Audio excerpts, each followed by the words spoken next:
Welcome to Luca and Miguel. Enjoy the video. In this video, I will show how to sync subtitles in MX Player.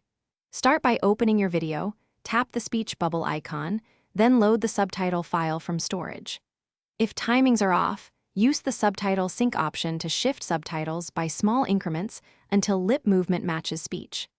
Play several clips to confirm consistent sync, then save the corrected subtitle file so you do not repeat the same adjustments later.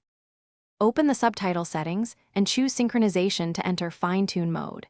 Use the plus and minus controls to nudge subtitles by milliseconds until lip movement and speech match precisely. Test multiple dialogue clips and adjust both forward and backward as needed for consistent offset. Use playback speed controls to confirm pacing differences do not affect sync. When satisfied, save the timing and test the entire file to ensure no drift occurs. If embedded subtitles misalign, extract or download an external SRT file and load it manually in MX Player.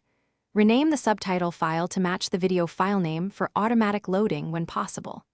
Use gesture controls and the subtitle delay menu for quick in-play adjustments while watching. For persistent issues, try a different subtitle source or edit timing in a subtitle editor on your computer. Then reload the corrected file into MX Player. Thanks for watching and please subscribe. It's the best investment you'll ever make.